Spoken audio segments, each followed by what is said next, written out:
to the Bad Boss Brief. I am Stephanie Peirolo. And I'm Eugene S. Robinson.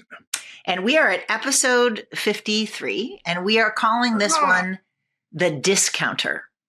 And what we mean by this is the boss or coworker or person who consistently dismisses and discounts your emotional experience, reality, expertise. They just tell you what you're saying doesn't matter in some sort of fundamental way. So how do you work with a person like that? What do you do if you have that flavor of bad boss? Or in this instance, I mean, I found it to be bosses, yeah, but I've also found it to be dotted line people who were in line to be bosses. So they were, if that makes sense, so they were dotted line to me, but they were, militating for an increased position, which in the end they fundamentally maybe didn't get. But they did all kinds of disgusting, all about Eve things to try to get this job. So yeah, this is useful for everybody, I think. Yeah, if you're not facing this now, you will later in your career or also your personal life. I mean, this is one of those areas of leadership that is deeply influenced by cultural trends and cultural narratives. So to give you an example, there's subtle and sort of very obvious discounting. So a subtle discount might be if an older man... No, there isn't. No, there isn't. Why do you say that? Sorry, I'm going to resist. I knew that was coming. I knew. I was just waiting.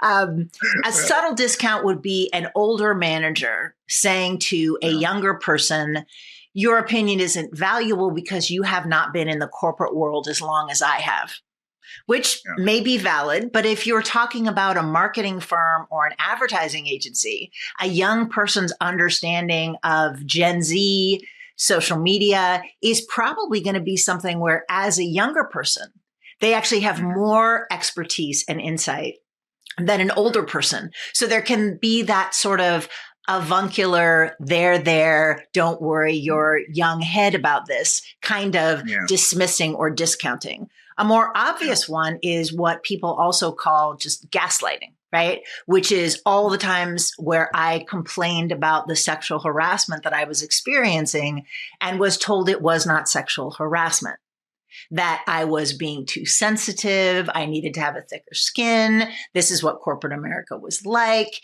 And that's a much more obvious way of discounting. Another situation that I faced later in my career was calling out racist behavior in an organization that was geared towards people who worked for or with me and being told by white people, no, that's not racist. Even though the person to whom it was directed who worked for me took it as racist, which is why they came to me in the first place.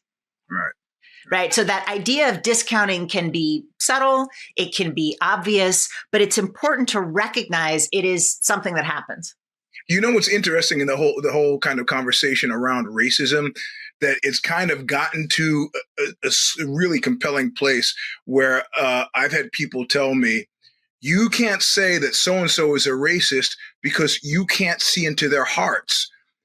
In other words, disconnecting racist language and ideology from personal feelings. Right. And I think this gambit they have drawn from the fact that most racists have friends of other races. Right. The guy who shot up the church in South Carolina had African-American friends. He shot up a black church. Right. So it's an interesting kind of conversational gambit, but I still subscribe to if it walks like a duck and it talks like a duck. It is a duck. I don't have to look into the duck's heart to find out whether or not that was offensive. Of course, if it comes from a person who's not in power, it's less potent than if it comes from, somebody who's not. But I don't have to glimpse into someone's heart to know whether or not they are, whether or not their actions and activities are racist. So. Well, and you bring up a really interesting point because there's a difference between intention and impact. Right. And we're going to talk later about some of the excuses that people will use for their dismissive or discounting behavior. But one of those is, please judge me by my intention rather than my impact. Right. Right? And so if we use an example, most people would agree that a large man perpetuating domestic violence on his smaller female partner considered to be bad. Yep. And if one partner beats another partner, we are going to generally, as a culture, and most of us as individuals, focus on the impact. He hit her and broke her jaw. The fact that he had reasons is usually not considered to be much of a defense, because the understanding is if you have, fill in trauma, difficulty, provocation, whatever here, that influences your intention or your capability, you're still responsible for breaking her jaw. Yeah. And what's unfortunate is that in a lot of workplace dynamics and other interpersonal dynamics, there is this desire to say, no, I want you to judge me on my intention. I didn't mean to be racist, but the impact is significant. It is the career equivalent of breaking someone's jaw, but we're quick to go to this, well, my intention was different. So, also, something to tie into that, something that I found interesting talking to my friends who are police officers, that they do heavily factor in proportionality. So if you get a domestic call and the wife, the smaller person, hits the larger person is fully expected in the eyes of the law. They can defend themselves, but proportionality is measured by police on domestic violence calls.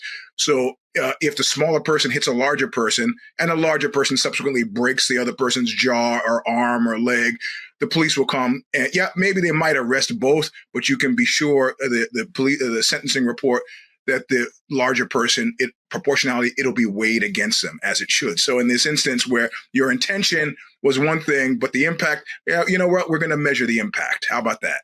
Right. And the reason that we're bringing up some of these different things is I think one of the fundamental challenges, at least for me, in recognizing and dealing with discounting in all of its forms was first to name it. Right. Yeah. So I was socialized as a young woman growing up in a particular era to accept that discounting was my fault, right? That the reason I was being treated badly in a relationship or in my family was that it was somehow my fault. Right? It was somehow my fault. If I had been less fill in the blank because I was too fill in the blank, right? Women talk about this all the time, being told they are too much of something, too loud, too smart, too aggressive, too whatever. And so part of my journey was, first of all, to just start naming things, right? Like naming the impact matters more than the intent, naming the different things. And so that's really what I want to equip people today, is just to go through some things that I think are useful sort of rubrics for understanding your own lived experience. Because before you can decide what the appropriate defense or action to take is, first you have to realize you are being discounted, you are being damaged. And, an example to think about is, I would just invite people to consider if when they were growing up, they experienced directly or saw this kind of discounting. Again, often called gaslighting. There's a whole bunch of terms for it. But an example would be one person yelling and screaming at another one in a fight and saying, I am not yelling.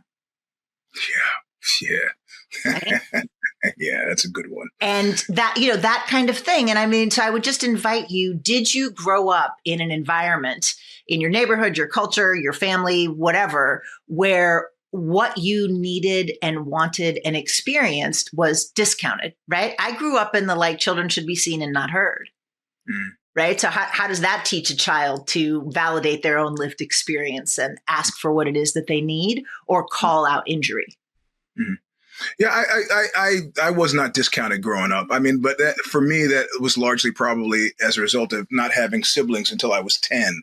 So, I find kids that grow up in that kind of, only children, solo kid type thing.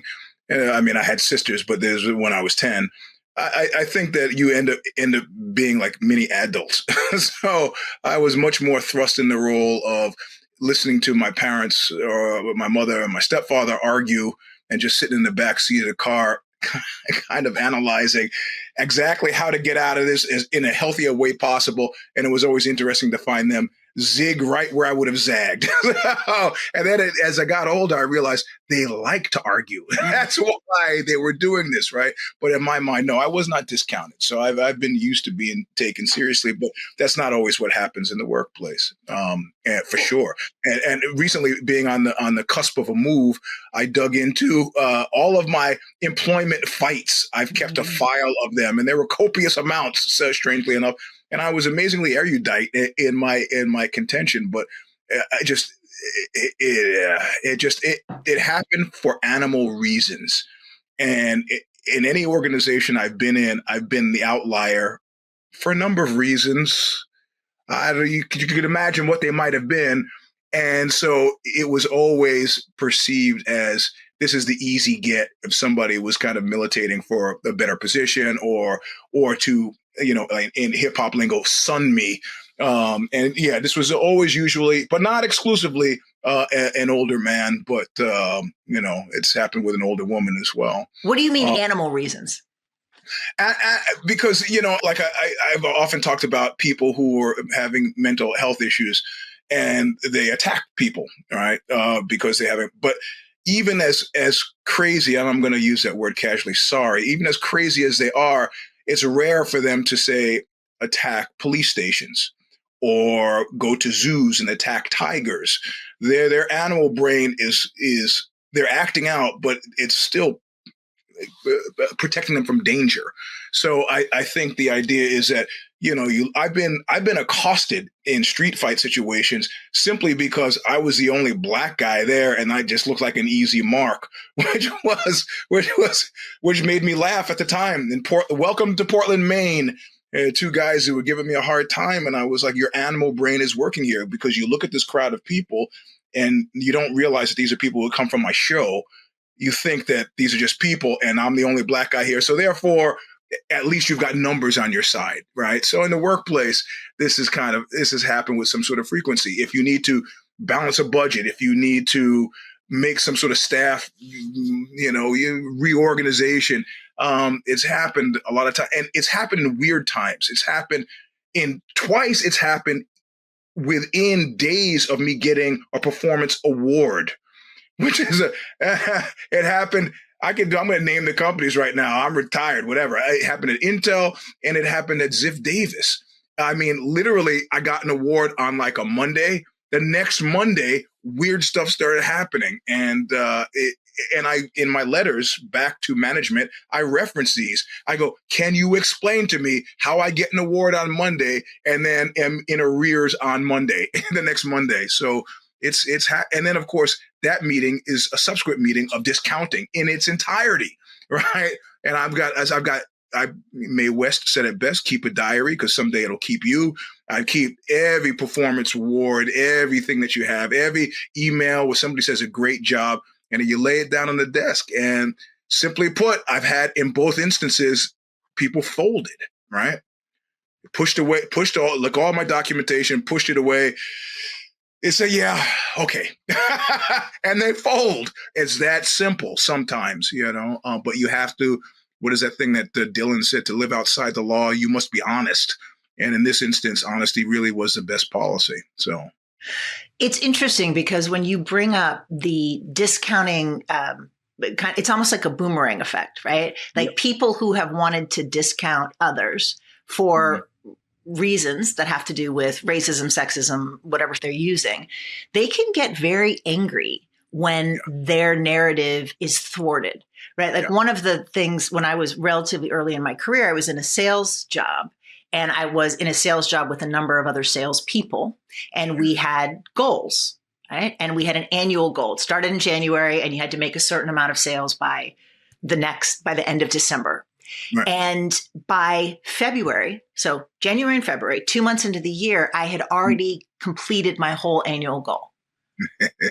And I actually, by mid-year, it was clear that I was going to make more in sales than the other 4 or 5 salespeople combined. Right. Which, considering that I got a small percentage, I mean, I think it was like 3 or 5% as a bonus or commission, and the company got to keep the 90+%, you would think that we would be positive. But my boss, who was a woman, actually, she just couldn't stand it. She couldn't stand it. And she, mid-year, as I was raking in these numbers, started figuring out how to get rid of me. Yeah. And I think now, looking back, it was because she and others in the organization had a very specific narrative about how much a young woman was supposed to be making, especially one who was an outlier for various reasons. I was a single mom. I didn't have much money, and they were all, in a very different sort of phase of life. And because that's one of the things that I want to get to too. You can recognize you're being discounted, and you can address it in whatever way, even just being successful. And it can be dangerous, right? So the examples that we've just cited, but there's something that I want to refer to that I have found to be really helpful. And it's kind of used in a pop psychology way, which I realize appropriating psychological terms can be problematic in many ways. But this one is one of my favorites, and it's called Darvo. Right.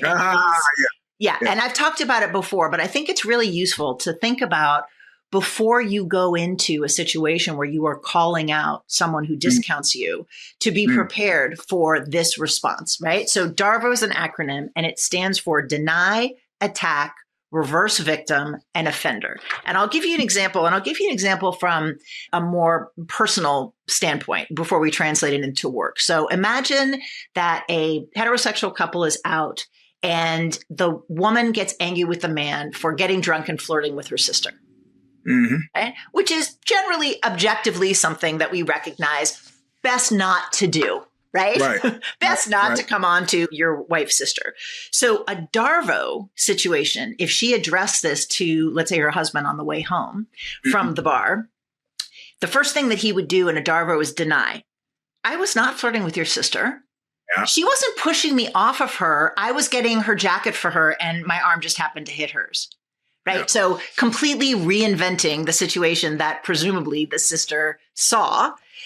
A is for attack. They attack you. He might say to his wife, "You're crazy. You have a real jealousy problem. I can't even look at another woman." You always do this. Yeah, exactly. So attack, right? So this woman has watched her husband lay hands on her sister in a drunken stupor, and he's saying, "You're too jealous." The reverse victim is where the perpetrator makes themselves the victim. Yeah. Right. And a lot of times this might be associated with some play for sympathy, right? Like, I can't stand controlling behavior. It just brings up all the things about my mother. And I've talked about this in my therapy, that kind of thing. Right. And again, part of the problem with this is this plays into that cultural understanding where white men are socialized to look to women to make them feel better. Right. I'm having a feeling, take care of me, make me feel better, help me, like whatever. And women are socialized to do that, right? I find myself all the time throughout my life having to stop myself and being like, it's not my job to make him feel comfortable. And so that reverse victim, it's about me. I'm the one that's being harmed. And then the O is for offender. So it's not enough for them to make themselves the victim. They have to make the person who is trying to hold them accountable, in this case, this guy's wife, into actually the offender, right? Like, you are trying to hold me accountable, and I am going to consider that to be an attack. Right. So I'm going to take that as an attack. And, you can think about this analogy in the workplace, right? Where someone calls out, like the times that I called out racist behavior that was being perpetrated on somebody that worked for me, that had complained to me as their manager, that I would be attacked, right? Or an HR person would be attacked because the person who is doing the bad behavior can't change their narrative, can't brook anything. And you see this left, right, and center in our current political environment. Yeah. Right. Yeah, but or our current kindergartens. I see a lot in kindergartens. I see kids do it a lot, and so I don't even know if it's learned. It's just maybe lowest common denominator of people who are guilty. So. Well, but I think that with the Darvo situation, a lot of times it's one of those things that's hidden. that you don't see it until you see it. So one of the examples I was thinking about in the work world is this idea that, I'm sure most people who are listening to us are familiar with is white woman's tears. So this is an example where a white woman is working with usually it's a Black person, usually it's a Black woman. Right. And they are triggered, air quotes, by this Black woman's just existing in the workplace. Right? Maybe she is doing her job. Maybe she is just sitting in a meeting. And this white woman will put some sort of narrative onto her. Right. Often I've heard stories from friends who are doing their job as a manager, and a white woman gets very agitated and upset that she's being too aggressive. Right. Yeah. Those tropes. And what happens is the white women will start crying. Yeah. Right? In a conflict, they will start crying. And the white men are socialized to think, oh no, a white woman is crying. It's terrible. We have to rush in and solve everything. Yeah. And, and that is the kind of Darvo dynamic, right? These white women don't want to acknowledge or even think about their internalized white supremacy, their racism, their unchallenged or uninvestigated attitudes towards race. They would never think of themselves as being racist. I have Black friends, and then they want to blame the other person. Yeah. She was aggressive. I felt uncomfortable, and it was her fault when she was sitting in a meeting. Yeah. This is, I got called, I was working with some people who had been at the Wall Street Journal, and the guy who was my boss, editorial director, calls me into his office, and there's a woman sitting there who is marginally maybe my manager. And he says, hey, she's intimidated by you. I don't think she knew that that's what he had planned to do. And I look at her and she goes, I didn't say that. I didn't say that. He goes, yeah, you did. He just, for whatever reason, decided to throw her under the bus. And she goes, no, all I was saying is that, editing your stuff is a challenge because I don't make many edits and then I get whatever. And I just go, don't any of you talk to me about anything you want or not. This is your call. I cannot help you with this. But the same guy who pulled that off, the boss, at one point calls me into his office and says, hey, and one of the younger, more attractive staffers had told him a word in my headline for the sex column I wrote made her uncomfortable. And I said, well, fortunately, she's not our only reader. And I think it's a sex column and I think it should stand. And she, in a separate meeting with him, began crying and he removed the word. Right. So, that was not about race at all. Maybe some gender, age kind of related things, but it's strange. People are people in these workplaces and they do people things. So. Well, and the reason that I think it's useful to just kind of diagram this and understand it is then you can decide how you want to deal with it, right? So if you are experiencing this kind of behavior at work, there's a couple things that you can do. First, as we've talked about, name it just to yourself, right? Name it to yourself. And then this is where I think, especially for those of you that have been socialized to not always believe your reality, right? And that maybe have a sense of like, did this really happen? Do something that I call flocking, right? So we've heard about a reaction to stress or trauma as fight, flight, or freeze. There's a fourth one, which is called flocking, which is where you turn to people who are your friends, community, family, and you give them that look. Like, did he just and your friend looks at you like, oh my God. And you see it in the kind of glance. And then you can also do it just verbally, right? Like I will frequently call my friends outside of work and say, this is what just happened. And, one of my friends is like, is it me or them? Is it me or them? Right. Yeah. And usually the response is, what the fuck? Yeah. It is them. And often I need that flocking. I need that grounding. Like that was inappropriate, what he said or did. It wasn't okay. I'm not misreading this. I call it, we have different words for it. I would always call it the trigger.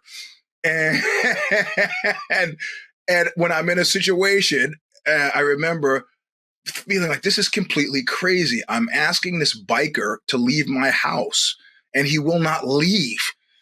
And I look at my roommate at the time, and my roommate at the time, it's like the meme that everybody's familiar with, just starts nodding. And I took that to mean punch the man. So I punched the man, and he was unconscious. And he was like, "Why did you punch that guy?" I go, "You gave me the sign." He goes, "I didn't give you a sign. I just nodded." I go, "Well, that's the sign." And then he goes, "I didn't mean that, but okay." So flocking is great. Yeah. And I think, and I feel like you and I probably did that in the offices of Ozzy in the brief time where I was participating there, of just this look of like, are you seeing that? Is that, and that sort of moment, right? And it's hardwired in us to do that. And I think it's useful to lean into the fact that that can be something that's helpful to you, right? And then the other thing is to be very intentional about confronting discounting. I mean, we've just talked extensively about the risks of that and the pushback you can get. And I think the only reason to confront discounting behavior is if you have enough trust or social capital built up with the person that you were confronting to assume or hope or have a belief that they will handle it skillfully and not attack you for it. Yep. Right? Which it has rarely happened to me in the many years that I have confronted people. It's usually not turned out well for me. Yeah. And so to be intentional about that. And then I think to recognize. That's interesting. In the two instances that I mentioned earlier, it did work out for me. In the one instance, I didn't get my job back, but they gave me a whole bunch of money when they saw the documentation I have. And the other instance, they just let it drop. So, but I think there's two different categories, right? Where you have, as they used to say, the receipts. If you have, because I have gotten legal settlements in my favor because I had proof. The challenge is that sometimes discounting can be subtle, and the person who is discounting you is skillful enough not to leave a trail. Yeah. And so it's those more interpersonal dynamics, like every time you talk over me in a meeting, every time you take credit for my work or discoveries, that is challenging to me. So recognize if you have the receipts, if you have evidence, especially if it's in a legal or HR situation, for sure use those. But recognize that if you don't, if you can't prove it, it's going to be very challenging, especially now where there's that horrible phrase of like DEI hire. Yeah. Right. Yeah. That there's a whole cultural narrative. So anyone who isn't evidently like a straight white Christian guy is a DEI hire. And so, just to be mindful, I don't want us to think like, oh, we can just go in and try to address whatever it is that's happening and not face an interpersonal risk. Yeah. And then I think the last thing is to recognize that there is one, at least for me, one positive thing about being discounted is that particularly early in my career, people would discount me all the time because I was a woman and I was in sales, and they did not expect me to be able to negotiate. Yeah. And I use that to my advantage all the time. Right. It's like, a slight woman who happens to have a black belt and somebody discounts her ability until they are on the ground. Right. Okay. All right. So I don't have I'm going to shelve my fire with me until next show, but I do have one on that. A Christmas party. A boss is there. He's not in his cups, but he's, everybody's having a good time. And the boss comes up to a smaller woman in the company and says, "So you're taking this Brazilian jiu-jitsu. Do you think it would work on me?" And she's just like, "Yeah, it would." He's like, "Oh, come on." And he could have added, "Come on, little lady." And he's goading her and goading her and goading her. And finally, she says, "Are you serious?" And he's like, "Yeah." And she does this move called the arm drag, jumps on his back, sinks in a choke, boss unconscious on the floor. But he kept his word that he did not fire her. She suffered no negative consequence as a result of this. And he lived with the embarrassment of being choked out by somebody who was 110 pounds.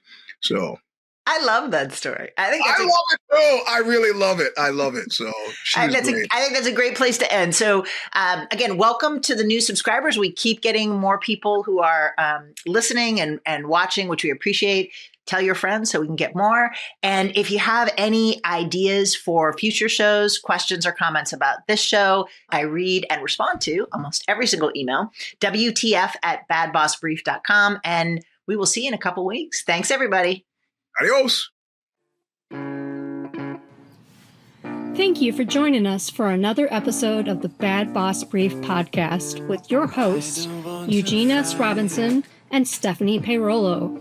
You can check out more of their works by visiting consigliera.substack.com for Stephanie and eugenesrobinson.substack.com for Eugene. You can also find Eugene at Mr. Sleep 3, that's number 3, on Instagram.